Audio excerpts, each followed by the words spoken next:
자, 이제 오늘은 2강인데요. 오늘은 복습을 먼저 하고 넘어가겠습니다. 지난 시간 배웠던 걸 간단하게 정리한다면 계시는 뭐라고 제가 얘기를 했습니까? 계시는 하나님이고 곧 말씀이고 또 누구를 드러내기 위함이라고 했습니까? 예수 그리스도를 드러내기 위함이다. 그래서 한마디로 계시는 예수 그리스도다라고 우리가 분명하게 이것을 못을 박아야 됩니다. 이걸 안 박으면 이제 계시가 자꾸 어떤 미래를 예언하는 어떤 그걸로만 치부해버리기 십상이란 말이에요. 그죠? 그런 것이 아니라 성경에 나오는 모든 계시와 말씀은 예수 그리스도를 증거하기 위해서 우리에게 주어져 있다. 역시 그렇다면 그러므로 말미암아 요한계시록은 뜬금없이 어떤 먼 미래에 대한 다른 이야기를 하고 있는 책이 아니라 이미 66권을 통해서 우리에게 수도 없이 말씀하셨던 하나님의 그 말씀이 다시 한번 정리되어서 어떤 시대에, 이 시대가 어떤 시대에, 종말의 시대에 우리에게 다시 한번 들려주시는 복음서다 라고 말씀을 드렸어요. 그래서 그러므로 계시록은 종말의 복음서다. 자, 한번 따라하세요. 종말의 복음서다. 네, 계시록은 종말의 복음서다라는 의식을 딱 가지고 계시면 이제 엉뚱한 해석이 안 나옵니다. 이게 가장 중요한 핵심이에요. 그리고 나서 7 금촛대가 나왔고 7 별이 나왔습니다. 이거는 뭘 상징하는 거라고 말씀드렸나요? 세븐은 뭐라고 그랬죠? 완전수. 헬라 문화 속에서 완전한 것을 가리킬 때는 항상 세븐이라는 숫자를 썼다고 그랬어요. 그래서 이 세븐은 단지 7개의 교회를 얘기한 것이 아니라 뭐예요?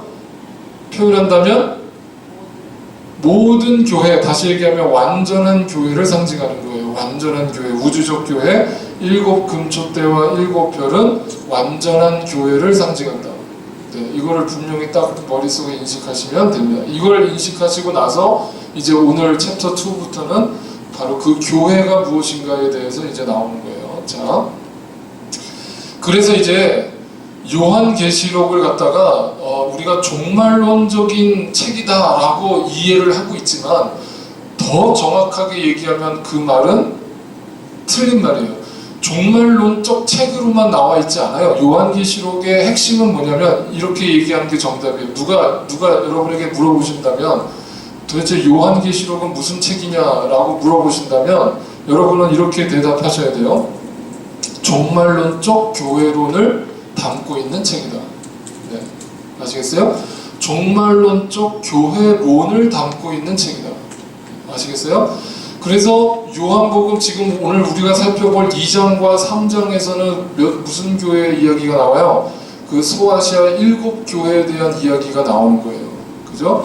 그래서 하나님께서 요한 사도를 통해서 7 교회에게 편지하는 내용이 처음에 등장하는 이유가 바로 뭐냐면 종말의 시대에 너희 교회들은 이렇게 살아가라 라고 가르쳐주는 중요한 내용이 담겨 있기 때문이죠. 그래서 이거를 다시 정리한다면 그렇다면 종말론적이라는 건 알겠는데 이 종말론적이라는 단어를 빼버리고 도대체 교회론은 도대체 뭐냐? 이걸 제대로 먼저 알아야 되겠죠. 이게 성경 전체에서 흐르고 있는 교회론을 제대로 모르면 요한계시록을 엉뚱하게 해석할 수 있다는 것을 제가 다시 한번 강조합니다. 그래서 요한계시록을 바로 이해하려면 교회론을 분명히 여러분 머릿속에 아셔야 돼요. 자, 교회론을 알아야 됩니다. 그렇다면 교회론을 알려면 이거는 교회론 이렇게 얘기했지만 더 정확하게 표현한다면 이런 말입니다. 교회란 도대체 뭐냐? 이 질문이에요. 도대체 교회가 뭐냐? 네? 교회가 뭐예요? 누가 얘기하실 수 있는 분? 교회가 뭡니까?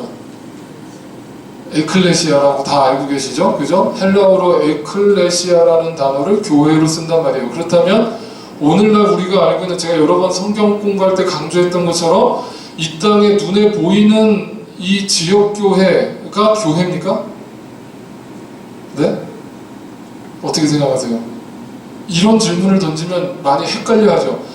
그러니까 눈에 보이는 교회가 교회입니까? 아니면은 하나님의 교회는 다른 걸 지칭하고 있는 겁니까? 그거죠. 지금 유민준 전사님이 뭐라고 그러셨냐면 믿는 자들의 모임이다 라고 얘기를 하셨어요. 그렇다면 그걸 더 정확하게 표현한다면 에클레시아를 번역해 보면 이런 뜻이에요. 우리가 배우셨을 거예요. 에클레시아라는 단어예요. 저게 왼쪽에 있는 저게요. 헬라어로 에클레시아인데 그거는요 두 단어가 합쳐졌어요. 에크라는 단어가 out of라는 뜻이에요, 영어로요. 그 다음에 카레오라고 하는 단어가 더 cold라는 뜻이에요. 부르심이라는 뜻이에요. 이걸 번역하면 어떻게 되죠? 네, 밖으로 부르심을 받은 사람들. 그 밖이 어디예요? 어디로부터? 세상으로부터 주님의 나라로 부르심을 받은 사람들의 모임이다. 이것이 바로 교회다라는 거예요. 이거를 모임이다 라고 해석을 하는 것이 1차적 해석이고요. 2차적 해석은 뭐냐면 더 나아가 그렇다면 교회는 뭐예요? 눈에 보이는 형체가 아니라 건물이 아니라 교회는 바로 나다. 네. 바로 여러분 자신이 하나님의 교회다라는 거예요. 그죠? 아시겠죠?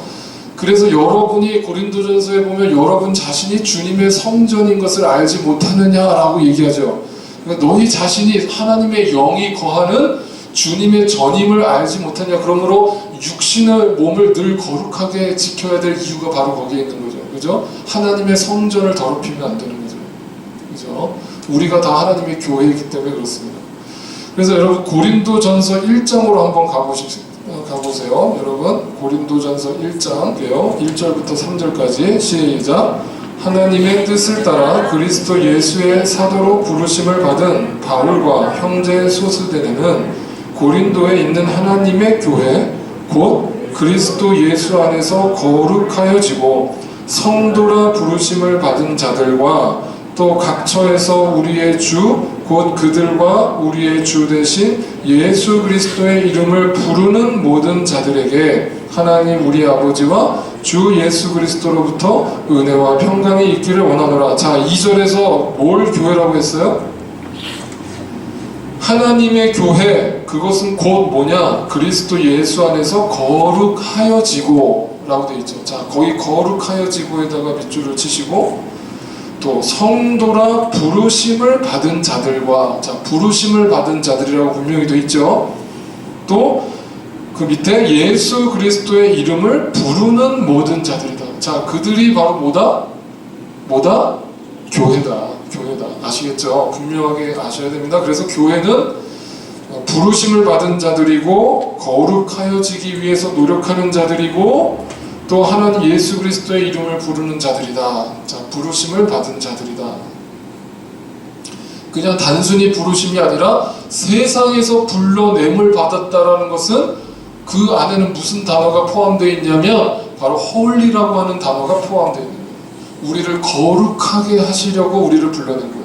그죠? 그래서 하나님의 백성은 날마다 거룩해져야 됩니다. 그죠? 거룩함을 우리는 힘써야 되고 하나님의 은혜를 구해야 돼요. 그래서 다시 정리하자면 이겁니다. 교회란 부르심을 받은 자들의 모임이다. 자, 한번 따라해 보세요. 시작. 교회란 부르심을 받은 자들의 모임이다. 이거 확실히 아셨죠? 자, 이렇게 알고 나면 오늘 이 요한계시록 2장과 3장에 등장하는 7 교회가 단순히 그때 당시 소아시아에 있었던 7 교회만을 위해서 쓴 편지일까요? 아니죠. 그래서 오늘 이 요한계시록의 7 교회는 완전한 교회, 다시 얘기하면 모든 교회, 더 정확하게 하면 우리 모든 믿는 자들에게 주시는 메시지다 라고 이해하셔야 돼요. 자, 이렇게 이해하시고 먼저 소아시아 7 교회를 살펴보죠. 지도상으로 보면 7 교회의 위치가 이렇게 있습니다. 현재 터키 지역에 이 소아시아 교회가 머물러 있어요. 여러분 나중에 성지순례 가실 때 이스라엘만 가지 마시고 실제로 솔직히 얘기하면 성지순례는요 이스라엘을 가는 게 아니에요. 이스라엘에 가서 보는 그 성지는요 제가 단언컨대 대부분 다 가짜예요. 아세요? 그럼 팔레스타인 사람들이 관광을 하기 위해서 임의로 아무데나 갔다가 세워놓고 여기가 거기다라고 가르치는 것들이 대다수예요. 그러니까 거기서 보고서 감동받을 건 없어요. 근데 이 소아시아 교회는 정확해요. 그 교회가 정확하게 그 자리에 그 터가 그대로 남아있어요. 네. 그래서 이 소아시아 교회를 둘러보면 더 큰 은혜가 있어요. 그들이 얼마나 핍박 가운데 또 핍박 가운데 신앙생활을 했는가가 그 흔적들이 그대로 남아져 있습니다. 이 터키 지역에. 근데 지금 이 요한계시록을 쓰고 있는 사도 요한이 어디에 붙잡혀 있다고요? 무슨 섬? 반모섬. 네, 어디에 있어요? 지도에? 펜모스라고 저기 옆에 보이시죠? 펜모스. 그 작은 섬에 지금 사도 요한이 감금당해서 감옥에 붙어 있는데 거기서 계시를 받아서 요한계시록을 쓰기 시작했단 말이에요. 근데 그 서론에 해당하는 부분에 이 7교회에게 하나님이 직접 그들에게 편지를 쓰시는 거예요. 그 내용을 전달하는데 오늘 2장을 보시면 첫 번째 교회가 어디 교회입니까? 에베소 교회입니다. 자, 첫 번째 교회가 에베소인 교회를 여기 에베소가 여기 있죠. 한번 이제 살펴보겠습니다. 한번 2장을 펴보시고요. 다시 자, 1절부터 보겠습니다. 에베소 교회 사자에게 편지하라. 오른손에 있는 7별을 붙잡고 7 금촛대 사이를 거니시는 이가 이르시되, 다시 얘기하면 이 1절의 내용은 모든 교회의 주인 되신 예수 그리스도를 상징하는 거죠. 그죠? 그 7교회가 뭐라, 7촛대와 7별이 뭐라고 그랬어요? 완전한 교회를 얘기한다고 그랬어요. 그 교회의 주인 되신 분이 누구라는 얘기예요? 예수 그리스도란 말이에요. 아시겠죠? 그게 1절의 내용이에요. 그러므로 이 한마디로 얘기한다면 이 모든 교회들의 주인 되신 예수 그리스도가 너희에게 이렇게 말한다, 이런 뜻이에요. 2절에 내가 내 행위와 수고와 내 인내를 알고, 이렇게 되어 있습니다. 자, 먼저 이 에베소 교회를 좀 이해를 할 필요가 있는데요. 이 에베소 교회가 왜 처음에 등장했는가를 좀 이해하실 필요도 있어요. 이 에베소 교회가 왜 7교회 중에 가장 먼저 들어갔는가? 그거는요, 사도 요한하고 밀접한 관련이 있습니다. 이 사도 요한이 반모섬에 붙잡혀 오기 바로 전까지 어디서 목회를 했냐면 이 에베소 교회에서 목회를 하다가 붙잡혀 왔단 말이에요. 그래서 이 에베소 교회는 특별한 유적지가 또 남아있는데 거기에 뭐가 있냐면 성모 마리아라고 그러죠. 천주교에서는 마리아가 예수님의 인간 어머니 마리아의 무덤이 이 에베소 교회에 같이 있습니다. 오늘날도 그대로 있어요. 그래서 예수님의 어머니 마리아가 이 에베소 교회에서 죽었고 또 많은 증인들이 이 에베소 교회에서 간증을 하다가 붙잡혀서 순교를 당했습니다. 그래서 이 에베소 교회는 7교회의 대표가 될 만한 교회예요. 네, 아시겠죠? 그리고 사도 요한이 바로 조금 전까지 내가 목회를 하다가 온 교회란 말이에요.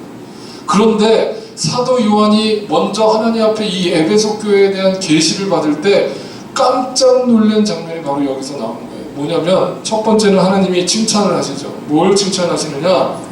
자, 행위와 수고를 칭찬하셨어요. 자, 제가 정리를 먼저 해볼게요. 에베소 교회 행위들, 수고, 인내라고 되어 있습니다. 왜 행위들이라고 했냐면 거기 영어 성경에 보면은 복수로 되어 있죠. 헬라 원어에도 복수로 되어 있어요. 그래서 단순히 어떤 행위가 아니라 행위들이에요. 수많은 행위들을 누가 보셨다? 하나님이 보셨다. 하나님이 보셨고 심지어는 그들의 수고도 보셨다. 또 뭘 보셨어요? 인내도 보셨다. 그걸 하나님께서 다 보셨다. 다시 얘기하면 이거는 눈에 드러나는 것이기도 하면서 동시에 수고와 인내는 눈에 드러납니까? 안 드러나요? 안 드러나죠. 눈에 보이는 것이든 안 보이는 것이든 하나님은 다 관찰하고 계셨다는 뜻이에요. 모든 너희들의 행적을. 그래서 2절에 이렇게 표현이 되어 있어요. 내 인내를 알고. 자, 그 알고에다가 동그라미를 쳐보세요. 알고. 또 그 알았는데 그 아는 내용이 뭐냐? 너희의 그 행위들이 뭐냐 도대체? 그 행위들이 어떤 행위들을 했느냐? 그 밑에 나열하고 있죠? 뭐라고 되어 있어요? 2절에 또 악한 자들을 용납하지 아니한 것, 그것이 행위들에 들어가는 거예요. 그렇죠? 악한 자들이라고 하는 것은 누구를 얘기하는 거예요? 말 그대로 이제 사탄의 지배를 받아서 교회를 어지럽히는 자들을 교리적으로 분별해서 저들이 교회를 좌지우지 못하도록 저들을 막았다 이 말이에요. 그죠? 그리고 두 번째는 뭐예요? 자칭 사도라 하되 아닌 자들을 시험해봤다. 이 말은 뭐냐면 요즘 말로 하면 누가 나는 교육자입니다, 나는 목회자입니다 하고 교회 안에 들어왔는데 그를 테스트해보니까 실제적으로는 주님의 사도가 아니라 거짓 사도라 그랬단 말이에요. 그걸 교리적으로 테스트를 해봤다는 거예요. 그죠? 테스트를 해보고 아닌 게 드러나니까 쫓아냈다 이 말이에요. 그죠? 자, 그걸 잘했다라고 지금 칭찬하고 있어요. 그리고 나서 또 뭐예요? 그의 거짓된 것을 네가 드러냈다. 그죠? 그의 거짓된 마음들을 다 드러냈다. 이건 하나님이 드러낸 게 아니라 그 교회 성도들이, 목회자들이 드러냈다 이 말이에요. 그걸 하나님이 칭찬하고 있어요. 근데 또 3절에 내가 참고 내 이름을 위하여, 자 거의 내 이름을 위하여에다가 또 밑줄을 그으세요. 내 이름을 위해서 뭘 했다? 견디고 게으르지 아니한 것을 내가 또 안다. 자, 안다에다 또 동그라미 치세요. 안다.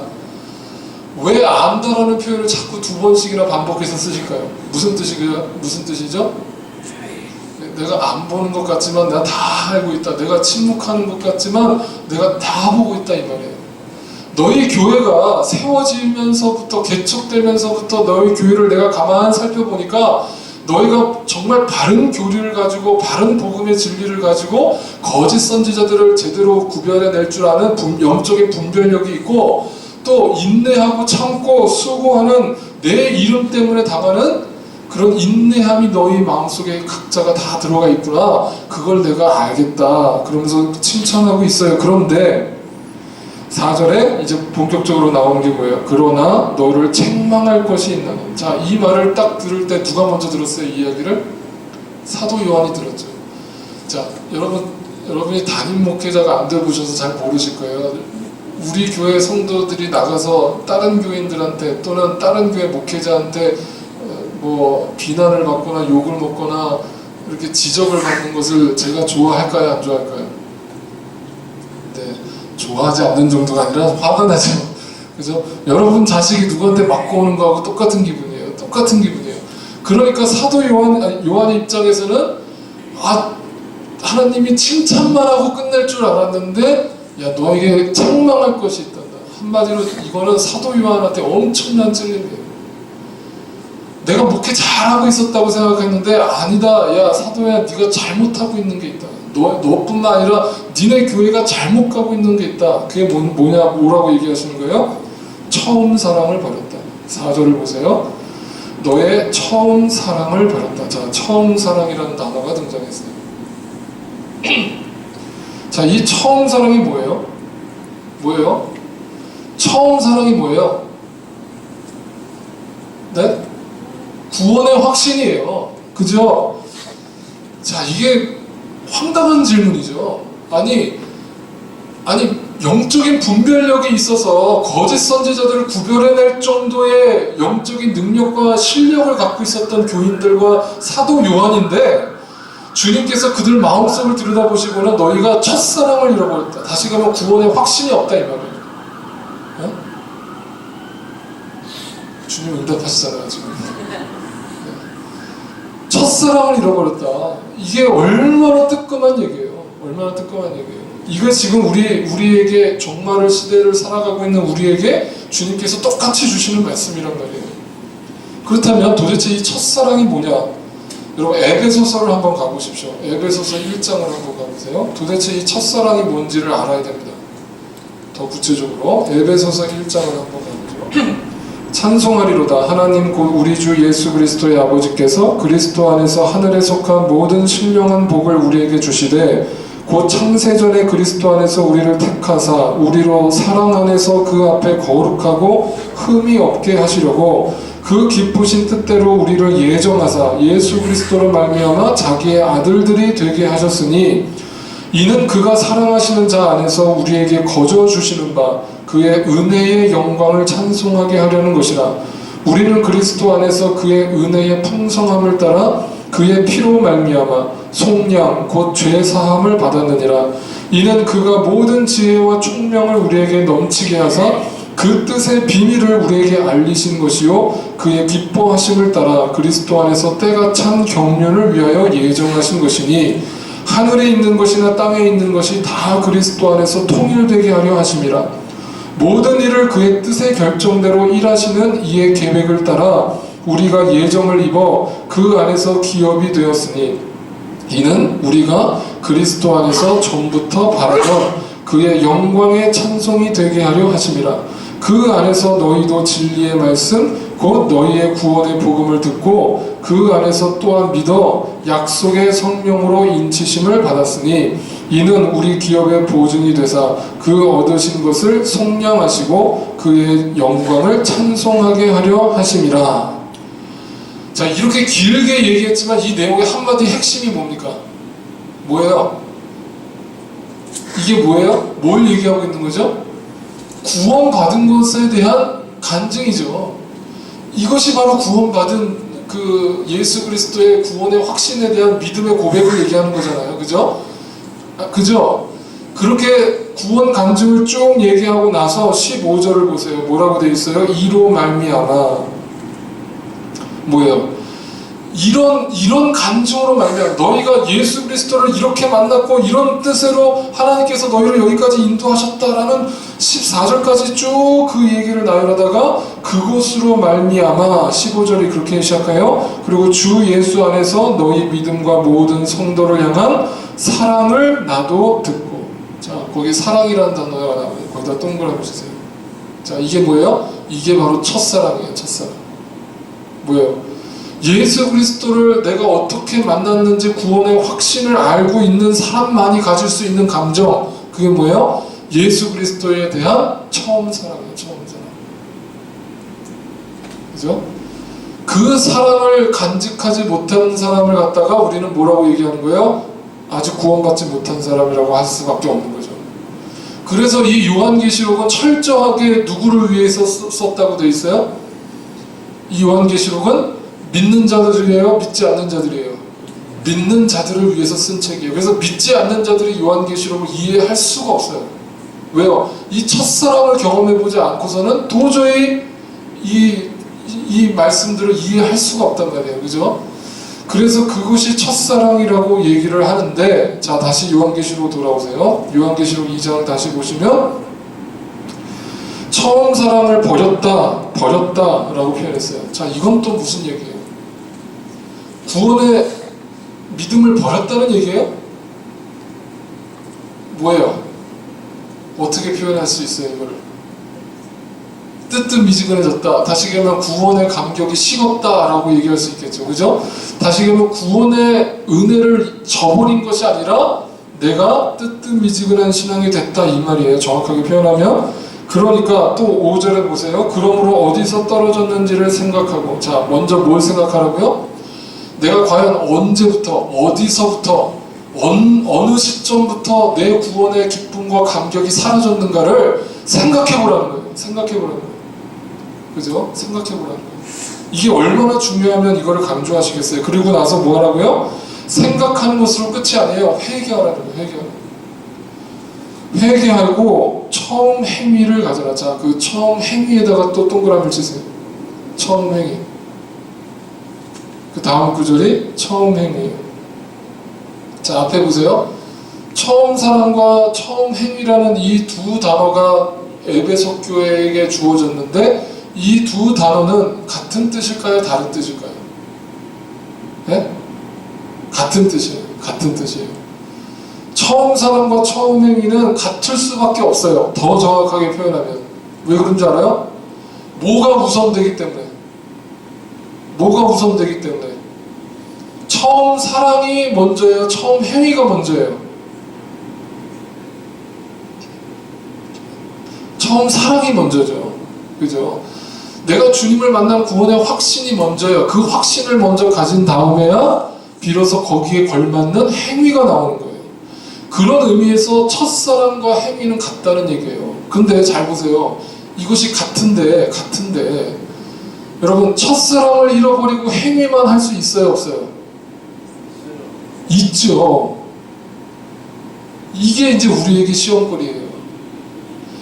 첫사랑을 잃어버렸는데도 행위만 남을 수가 있어요.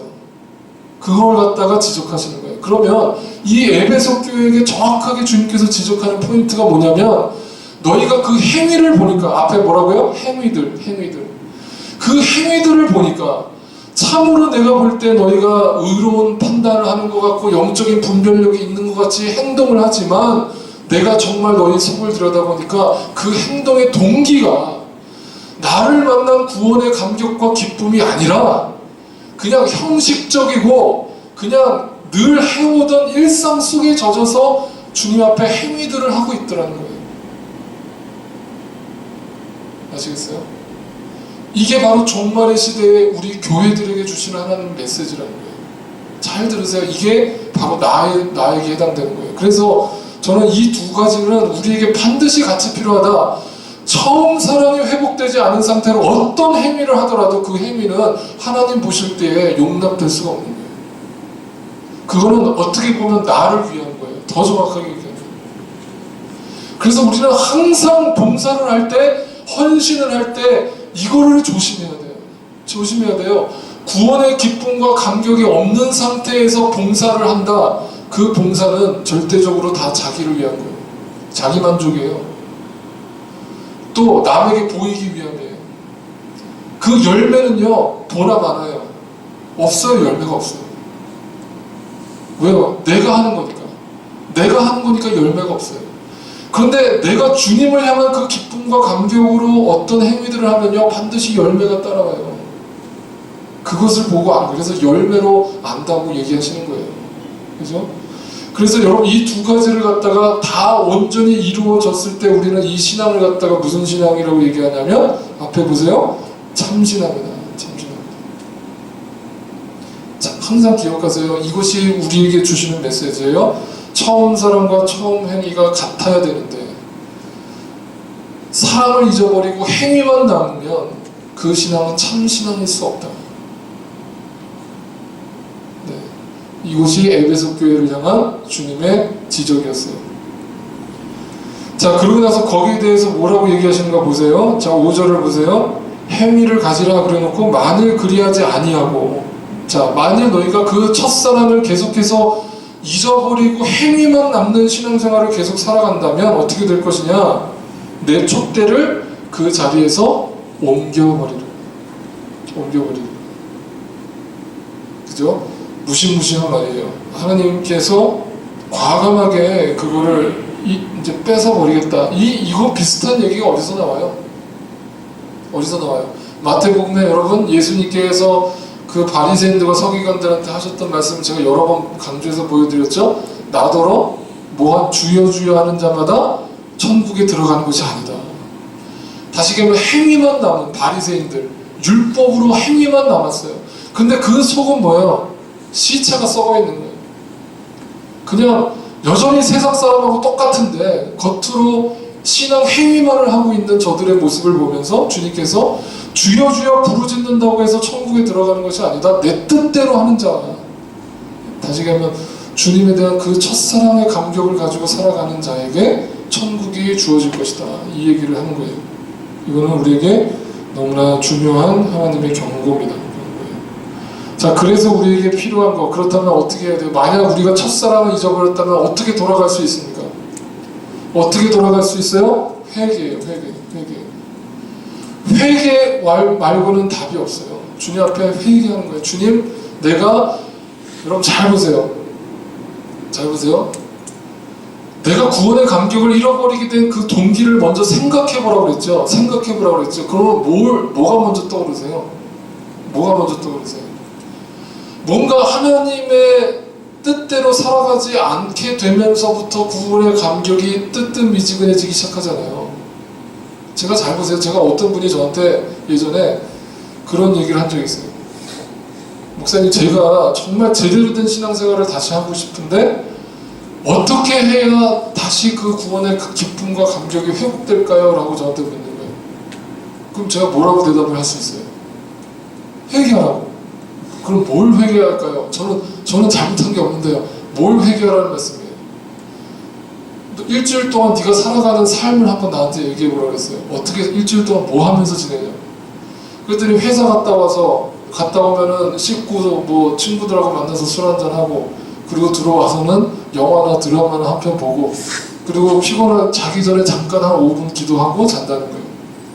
그렇게 하루를 살아가다가 주일날 돼서는 교회 와서 열심히 또 예배 드린다는 거예요. 봉사도 하고, 그 친구가 교사였는데 교사도 열심히 하고. 그래서 제가 그랬어요. 대놓고 그랬어요. 그 뭘 회개하라고 하는 것 같으냐 도대체 하나님이 너에게. 널 생각해보라고 그러지 않냐? 언제 그 구원의 감격을 잃어버리기 시작했다는 거예요. 세상 사람들하고 똑같이 일주일을 살아가면서 어떻게 구원의 기쁨이 날마다 내 안에 넘쳐요? 어떻게 해요? 말씀을 보지도 않는데, 말씀을 묵상도 안 하는데, 찬양을 한 일주일 동안 부르러보지도 않는데 맨날 가요만 부르고 있는데 어떻게 구원의 감격이 다시 회복이 돼요? 그걸 회개하라는 거예요. 예? 그래서 여러분 제발 예수 믿는 사람들이나 이 세상 미디어에 너무 빠지면 안 돼요. 경계하세요. 그 세상 미디어를 붙잡고 있는 게 사탄이라니까요. 아시겠어요? 미디어 자체가 사탄이 아니에요. 미디어라는 도구를 이용하는 게 사탄이라고요.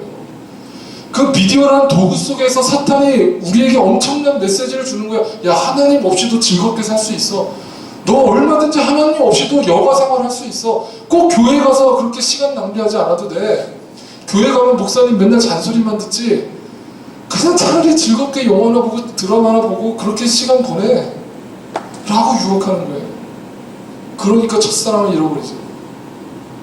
그러니까 교회 와서 주일날 와서 행위만 남죠. 행위만. 그죠?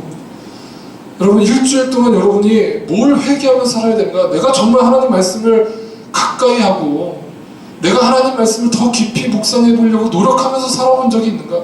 내가 하나님 앞에 정말 엎드려서 기도하면서 그 첫사랑을 다시 회복시켜 달라고 하나님 앞에 부르짖었던 적이 있는가? 한번 돌이켜보세요. 그걸 우리에게 주시는 메시지란 말이에요. 이 에베소 교회를 향한 메시지가 우리에게 주시는 메시지예요. 자, 7절에 이렇게 됩니다. 귀 있는 자는 성령이 교회들에게 하시는 말씀을 들을지어다. 이기는 그에게는, 자, 이기는에다가 또 동그라미를 치세요.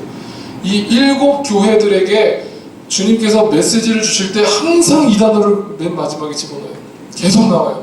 이기는 자. 뭘 이기라는 거예요, 도대체? 뭘 이기라는 거예요? 네, 세상으로 나아가고 싶어하는 마음, 다시 얘기하면 사탄의 유혹에 넘어지려고 하는 그 모든 영적 전쟁에서부터 제발 이기는 자가 되라라고 권면하는 거예요.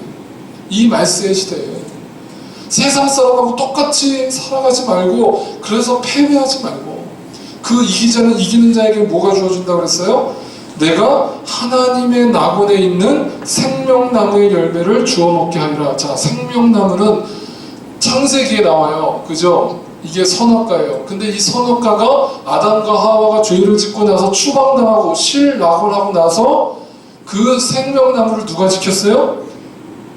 그룹이 지켰죠. 이 천사들이 그 생명나무를 지키고 그 근처에 아무도 오지 못하도록 철저하게 지켰다고 되어 있어요. 그죠? 그런데 이 구원의 기쁨을 다시 회복하고 말세의 시대를 이기는 자, 이 이기는 자에게 이미 생명나무가 다시 주어졌다. 다시 얘기하면 천사들이 너를 그 생명나무에 오지 못하도록 지키던 그 모든 방어막을 풀고 너희에게는 모든 걸 다 허락하겠다라고 주님께서 열어주시는 거예요. 이 놀라운 영광의 축복을 우리가 영적으로 볼 수만 있다면 이 말씀을 귀 있는 자는 듣게 될 거예요. 이것이 바로 우리에게 주시는 메시지. 두 번째, 그러므로 다시 한번 에베소 교회를 정리한다면 이겁니다. 앞에 보시고 한번 다 같이 따라해 보세요. 시작. 구원의 확신이, 시작. 구원의 확신이 없는 행위를 회개하라. 이거예요. 구원의 확신 없는 신앙 행위를 중단하라. 더 정확하게 이것이 가장 중요한 것이다. 그래서 에베소 교회를 제일 먼저 하나님께서 얘기하고 계시다. 두 번째, 오늘은 2장 다 못합니다. 오늘 두 교회만 할게요. 자, 두 번째 교회는 어느 교회입니까? 네, 서머나 교회입니다. 여러분 지도상에서 서머나 교회가 어디에 있나요? 에베소 위에 있죠. 자, 이제 순서대로 따라가는 거 아세요? 재밌습니다. 이것도 다 하나님의 의미가 있어요. 에베소로부터 시작을 해서 서머나, 그 다음에는 뭐예요? 버가모, 그 다음에 네, 부아디라, 그 다음에 사대, 빌라델비아, 라오디게아, 이런 순으로 위에 이렇게 순서대로 위로 올라갔다가 밑으로 내려가는 식으로 편지가 쓰여졌어요. 자, 두 번째는 서문학교입니다. 자, 서문학교에 대해서 좀 살펴보면 이 서문학교에도 굉장히 특별한 교회인데, 여러분 7 교회 중에서 유일하게 칭찬을 받은 교회가 어떤 교회입니까? 네, 서문학교입니다. 서문학교예요. 유일하게 칭찬을 받은 교회. 이 서문학교에 대해서 먼저 살펴보면, 자, 한번 다시 보세요. 8절을 보세요. 서문학교의 사자에게 편지하라. 처음이며 마지막이요 죽었다가 살아나신 이가 이르시되 자, 이걸 잘 따라가셔야 돼요. 자, 여기 보세요. 아까 에베소 교회 1절에서 그 서론에서는 뭐가 나왔었어요? 예수 그리스도를 뭐라고 표현했어요? 7 교회의 주인이 되신 예수 그리스도를 표현했죠. 그죠? 1절에. 그런데 이번에 성원학교에서 8절의 서론에는 뭘 강조하는 거예요? 처음과 마지막이요 죽었다가 살아나신 이가 말씀하시다. 자, 이걸 뭘 얘기하냐면 에베소 교회에서 뭘 강조했기 때문에 구원의 확신을 강조했기 때문에 너희가 이제는 그 구원의 확신을 붙잡고 있다면 죽었다가 살아나신 이가 너희에게 이제 말씀한다 라고 이야기 시작하는 거예요. 그래서 잘 보세요. 이거는 따로따로 에베소 교회에게 따로 메시지 주고 서원학교에 따로 메시지를 준 게 아니라 모든 교회에게 주신 메시지이기 때문에 일괄되게 연결되어 있어요. 네, 이 포인트를 알면 이 7 교회 전체 메시지가 오늘날 교회들에게 주시는 메시지라는 걸 이해하시게 될 거예요. 그래서 이제 구원의 확신이 있는 너희에게 내가 얘기한다 이 말이에요. 9절, 내가 내 환난과 궁핍을 알거니와. 자, 거기 또 환난에다 동그라미 한번 쳐보세요. 또 궁핍에다가 또 동그라미 치세요. 또 거기다 알거니와, 또 안다 그러시죠? 또 아신대요. 하여튼 우리 하나님 너무 잘하셔요. 아신대요. 그게 뭐예요? 그게 뭐예요? 현재 모습이에요. 현재 모습. 이거를 다른 말로 표현한다면 현상이에요. 현상. 네? current status예요. 현재 현상은 뭐예요? 다시 지금 서원학교의 현상은 얘기해 보세요. 환난과 궁핍이에요. 네, 환난과 궁핍. 그죠? 이게 현재 모습이에요. 자, 그런데 그 뒤에 뭐라고 되어 있어요? 9절에 환난과 궁핍을 알거니와, 그런데 뒤에 실상은 이렇게 되어 있습니다. 실상은, 그죠? 실상은 뭐라고? 내가 부요한 자다. 자, 실상은, 팩트는 뭐예요? 부요한 자다. 자, 여기 앞에 보세요. 자, 이것만 아시면 끝나요. 서문학교에는요, 이 두 가지를 얘기하시는데 이 두 가지가 우리 교회들에게 주시는 핵심적인 메시지예요. 현상은 환난과 궁핍이지만 실상은 부유한 자다. 한번 따라해보세요. 현상은 환난과 궁핍이지만 실상은 부유한 자다. 네, 이게 신앙이라는 거예요. 그죠? 제가 그래서 지난 주일날 뭘 얘기했어요? 너희가 이 땅에 하나님 나라에 들어가기 전까지 많은 환난을 당하여야 할 것이다 라고 말씀을 사도 바울의 이야기를 통해서 전했죠. 이 땅에서 예수 믿는다고 해서 환난이 없어진다? 안 없어진다? 안 없어진다. 환난과 궁핍이 계속될 것이다. 오히려 복음 때문에 당하는 환난과 궁핍이 더 늘어날 것이다. 그러나 실상은 뭐냐? 너희는 하나님 보시기에 부요한 자다라고 하나님이 보고 계신다는 거예요. 자, 여기까지는 이해가 됐어요. 그렇다면 그 다음에요. 9절에 자칭 유대인이라 하는 자들의 비방도 알거니와 실상은 유대인이 아니에요. 자, 보세요. 이건 또 뭐예요? 세상 사람이에요. 이들의 현상은 뭐예요? 유대인들의 현상은 부요한 자예요. 아시겠죠? 그런데 실상은 뭐예요? 실상은 그 뒤에 나와 있죠? 실상은 유대인이 아니요 사탄에 해당이라. 잘 들으세요. 이걸 뭐라고 얘기해요? 믿지 않는 자들을 향해서 주시는 메시지죠. 겉으로 보기에 믿는 사람들은 부요해 보이고 잘 사는 것처럼 보이고 행복해 보이지만 그 실상은 사탄에 해당이다. 사탄의 앞잡이요 사탄이래 자꾸. 사탄의 이제 자녀들이다라고 보는 것이 정확하다는 거예요. 그래서 우리 믿는 자들의 안목은 이런 안목으로 봐야 되겠죠. 그죠? 그러면 빌 게이츠가 여러분 부럽습니까? 안 부럽습니까? 조금 부러워요.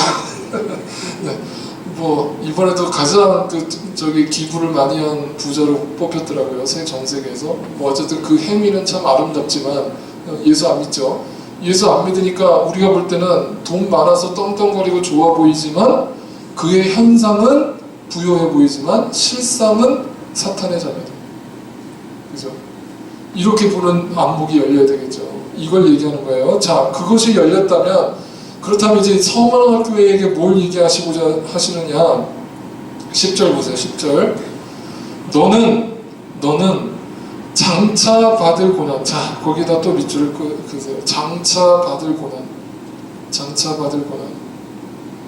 아니, 현상도 고난인데 이거 너무하시잖아요. 하나님도 현상도 고난인데 장차 또 고난이 있대요. 아, 진짜 예수 믿기 힘들다. 그죠? 예수 믿기 힘들다. 장차 또 너희에게 고난이 올 거다. 자, 여러분, 우리 하나님이라면 이렇게 해줘야 정상 아니에요? 현재 너희가 고난을 당하지만 내가 장차 너희에게 축복을 줄 것이고 장차 너희에게 평안을 줄 것이다 라고 이야기해줘야 뭔가 좀 마음에 보람도 있고 좀 안심이 되고 평안이 올 텐데, 장차 너희에게 또 고난이 올 거니까 잘 들어라 라면서 하시는 말씀이 뭐예요? 10절. 너는 장차 받을 고난을 두려워하지 말라.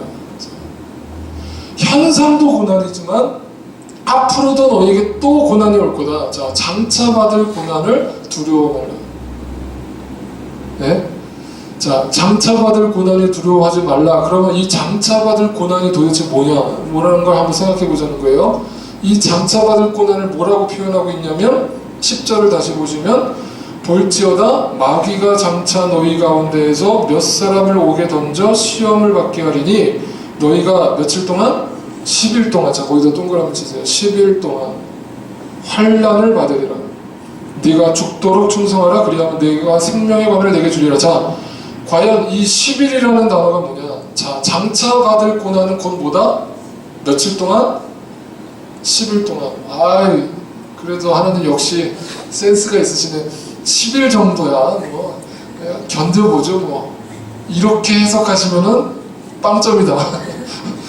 그 10일 동안의 의미가 바로 이제 다니엘서로부터 이제 받아온 거예요. 이 다니엘서와 이 요한계시록이 연결되어 있다고 말씀드렸어요. 자, 다니엘서를 한번 찾아보세요. 구약성경 다니엘서 1장으로 한번 가보세요. 11절. 환관장이 다니엘과 하나냐와 미사엘과 아사랴를 감독하게 한 자에게 다니엘이 말하되 청하오니 당신의 종들을 며칠 동안? 자, 거기다 밑줄 보세요. 열흘 동안 시험하여. 열흘 동안 시험하여. 채식을 주어 먹게 하고 물을 주어 마시게 한 후에 당신 앞에서 우리의 얼굴과 왕의 음식을 먹는 소년들의 얼굴을 비교하여 모아서 당신이 보는 대로 종들에게 행하소서 하매 14절. 그가 그들의 말을 따라 며칠 동안? 열흘 동안 시험하더니 15절. 열흘 후에 그들의 얼굴이 더욱 아름답고. 자, 15절의 밑줄을 보세요. 열흘 후에 그들의 얼굴이 더욱 아름답고. 네. 열흘 후에 그들의 얼굴이 더욱 아름답고.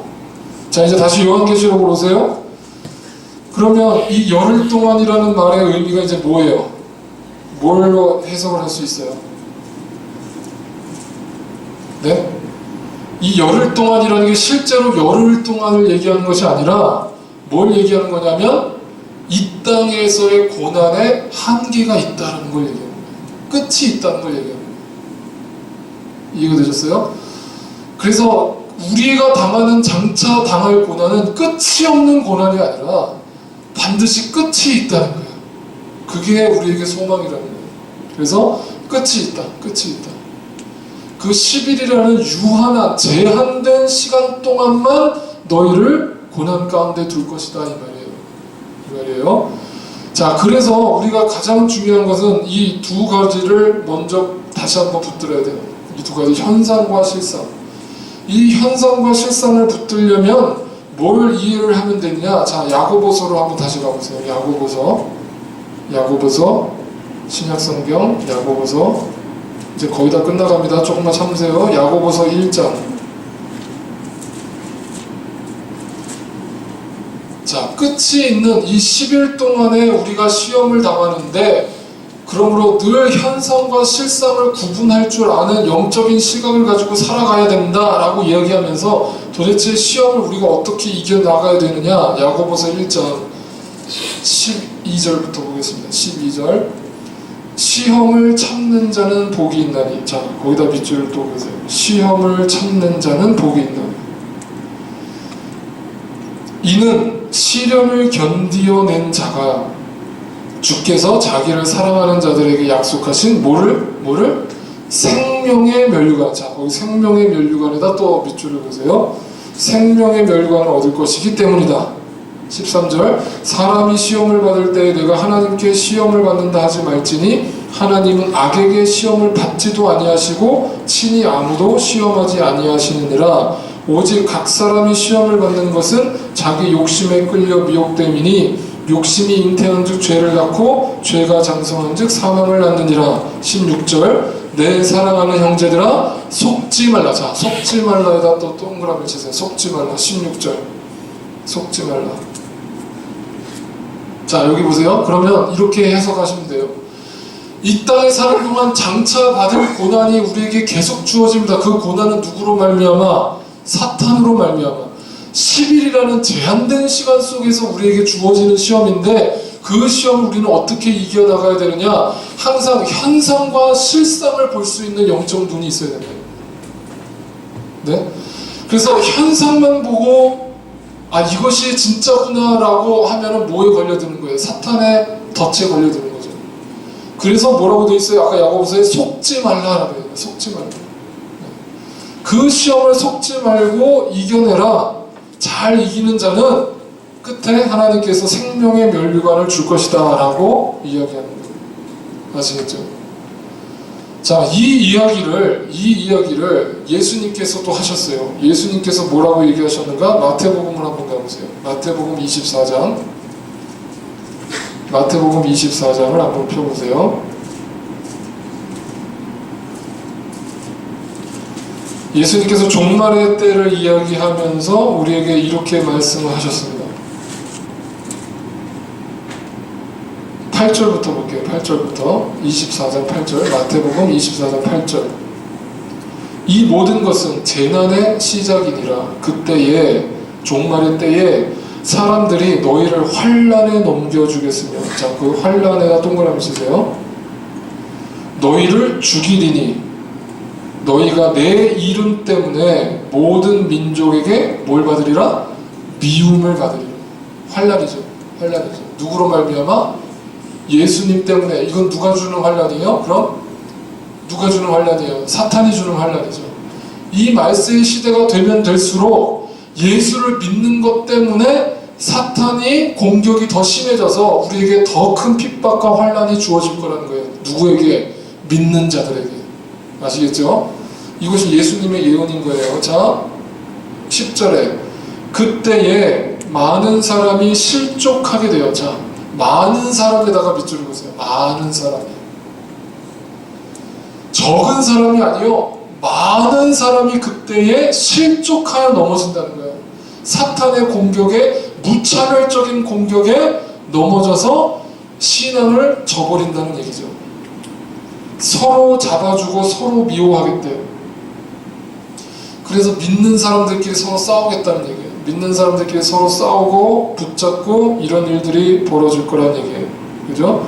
그래서 11절에 거짓 선지자가 많이 일어나 많은 사람을 어떻게 한다고요? 미혹하겠대요. 미혹하겠대요. 그것도 환난이죠. 불법이 성함으로 많은 사람의 사랑이 식어지라. 자, 거기 사랑에다가 그렇죠. 그러세요. 그 사랑이 무슨 사랑일까요? 아까 에베소 교회 첫사랑이죠. 첫사랑. 이해가 되세요 이제?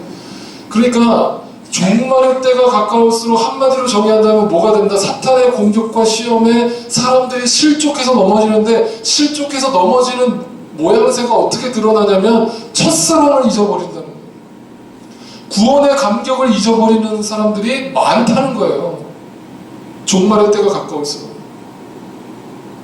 아시겠어요? 이것이 우리에게 주시는 어마어마한 경고예요. 그러니까 제가 이렇게 여러 군데 성경 구절 찾는 이유가 뭐냐면 성경의 요한계시록까지 창세기부터 요한계시록까지 한 단어로 연결되어 있다니까요. 한 매구로 연결되어 있어요. 그래서 이 교회들에게 이렇게 주님께서 주시는 거예요. 그래서 결론입니다. 요한계시록 다시 돌아가셔서 결론을 이렇게 내려보겠습니다. 그렇다면 성문학교에게 주신 메시지는 뭐예요? 11절에 귀 있는 자는 또 귀 있는 자는 이렇게 얘기하시죠. 성령이 교회들에게 하시는 말씀을 들을지어다. 자, 앞에서도 그랬고 7절에서도 그랬고 11절에서도 그랬고 귀 있는 자는이라는 단어를 썼고 또 그 뒤에 뭐가 따라왔어요? 네, 성령이 교회들에게 하시는, 교회들이라고 되어 있죠. 이것이 단지 서원한 교회에게만 해당되는 얘기가 아니라 이 말이에요. 모든 교회들에게, 우주적 교회 모든 교회들이 다 이 말씀을 들어야 된다는 거예요. 그리고 또 뭐가 나와요? 이기는 자는 이라는 단어가 또 나오죠. 거기다 또 동그라미 치세요. 이기는 자는 둘째 사망의 해를 받지 아니라. 이 말은 뭐예요? 나중에 요한계시록 20장에서 나오지만 둘째 사망의 해라는 말은 지옥이라는 말이에요. 지옥이에요. 그죠? 사실 이제 지옥, 영원한 지옥으로 떨어지지 않을 것이다 이 말이에요. 그래서 이것을 정리해 본다면 이렇게 정의 내릴 수 있겠습니다. 고난을 이기고 주의 일에 충성하는. 종말의 때가 가까울수록 뭘 해야 되냐? 그 고난은 하나님이 주는 고난이 아니라 사탄으로 말미암아, 이 세상으로 말미암아 주는 예수 믿는 것 때문에 당하는 고난이라는 말이에요. 그 고난을 오늘도 어떤 마음으로 이 고난을 어떻게 이길 수 있어요? 어떻게 이길 수 있어요? 어떻게 이길 수 있어요? 바로 에베소 교회하고 연결시키라니까요. 첫사랑으로 이길 수 있다는 거예요. 아시겠어요? 그러니까 구원의 감격이 시작이고 끝이에요. 그 이상도 그 이하도 없어요. 여러분 그것만 분명하게 붙들고 있으면 나는 이 종말의 시대 속에서 구원받는 자로서 승리할 수 있는 거예요. 아시겠죠? 그만큼 구원의 확신을 가지고 살아가기가 힘든 시대가 이 종말의 시대다. 사탄은 그걸 공격한다는 거예요. 그래서 구원파가 나오는 거죠. 이단들이 다 구원 갖고 장난치는 거예요. 아세요? 구원관하고 종말론 갖고 장난치잖아요. 이단들이. 그게 거짓 선지자들이에요. 우리로 하여금 참된 구원관으로부터 떠나게 하려고, 참된 종말론을 갖지 못하도록 만들려고 이단들이 그걸 가지고 시험하는 거예요. 테스트하는 거예요. 여러분 그걸 분별할 수 있는 지혜가 저와 여러분 가운데 있기를 소원합니다. 주님 다시 오실 때까지